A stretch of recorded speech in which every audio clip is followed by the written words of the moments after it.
Muy buenas, cinéfilos. Hoy os vamos a hablar de la historia que hay detrás de una de las películas de animación más queridas de la Warner Bros. Animation. La productora que formó parte de la infancia de muchos con largometrajes como Space Jam, Batman, La Máscara del Fantasma, La Espada Mágica o las de Pokémon, del 99 al 2001, que hizo junto a Nintendo.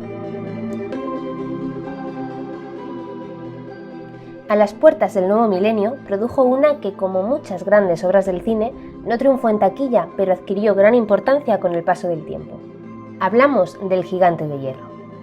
Una película que se estrenó el 6 de agosto de 1999 y trata sobre un niño que vive solo con su madre y que ve algo extraño que a ella le preocupa. Esta intro hubiese valido también para El Sexto Sentido, pero hay muchas diferencias entre la película de Shyamalan y El Gigante de Hierro. Entre ellas, que lo que ve el protagonista, el pequeño Hogarth, lo ve todo el mundo. Se trata de una especie de robot gigante cuya apariencia tiene poco que ver con quien realmente es. La película tiene varias peculiaridades, como que se sitúe en 1957, que no se mencione en ningún momento quién es el padre de Hogarth y que fue de él, o la redundante idea de que el alma no muere y que somos quien elegimos ser. Todo tiene un porqué. Está basada en un cuento homónimo escrito en 1968 por Ted Hughes, quien nos cuenta la historia de un hombre de metal gigante que llega a Inglaterra y nadie sabe su origen. En la película resuelven esto creándole un golpe en la cabeza, que se recalca con un plano detalle cuando Hogarth le pregunta al gigante de dónde ha venido. Claro, él no se acuerda porque se ha dado un golpe en la cabeza.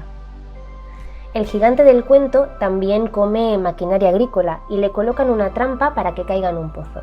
Después de liberarse del pozo, Hogarth, también se llama así en el cuento, lo lleva a un montón de chatarra y el gigante promete no causar más problemas si no le molestan. El resto de la historia sí que cambia un poco. En el cuento aparece un dragón espacial casi del tamaño de Australia al que se enfrentará este gigante de hierro. La peculiaridad de la historia de Hughes era que el gigante se podía reconstruir por mucho que lo destrozaran, al igual que pasa en la película.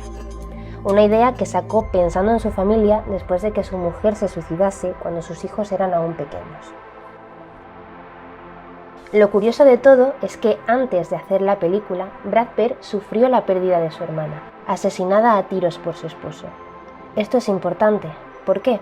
Él mismo cuenta que quedó destrozado con este suceso y tenía que recomponerse como el robot de la película. También surgió la duda de lo que ocurría si un arma tuviese alma y no quisiese matar. Es decir, el arma por sí misma no es mala, pero ha sido diseñada para hacer el mal, y por esto se puede matar con ella. Con esta idea cogió la historia escrita a finales de los 60 como base para transmitir el mensaje. En la película podemos ver que el gigante ha sido creado para destruir y es posible que lo enviasen a la Tierra para acabar con la civilización, pero no quiere elegir ese camino. Nos lo deja claro cuando Hogarth y el gigante admiran a un ciervo vivo y posteriormente es asesinado con un arma. Es muy buena esta escena porque los cazadores, después de matar al animal, se alejan al ver al gigante al grito de «es el monstruo».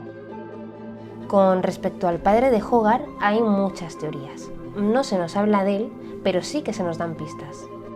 Sabemos que fue un soldado del ejército aéreo por su equipo de piloto que utiliza el protagonista y la foto que se muestra de él en su casa. Es posible que muriese en la guerra de Corea, que duró del 50 al 53. De ahí que la sitúen en 1957, acercándose a la época del libro, pero un poco antes para que tenga más sentido que el protagonista perdiese a su padre en una guerra. Pensad que en este conflicto murieron gran cantidad de pilotos aéreos americanos y soviéticos. Se dice que Hogarth llena ese vacío con el robot, además de las distintas figuras paternas que se ven en la película. El chatarrero haría de papá amigo, que desde el primer plano en que aparece se muestra simpático con el chico.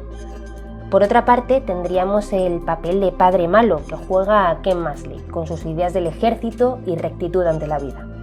Una actitud que de haberla tenido el padre de Hogarth no la echaría de menos.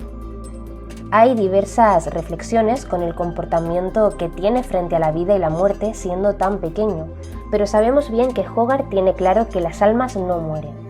Esta actitud es la que le ayuda a poder despedirse del gigante, algo que posiblemente no pudo hacer con su padre. Por cierto, Bert dedicó la película a su hermana y Hughes, el autor del cuento, la dedicó a sus hijos. Si os ha gustado el vídeo, ayudáis mucho compartiendo con personas a las que también le puede interesar. Un saludo, ved mucho cine y hasta la próxima.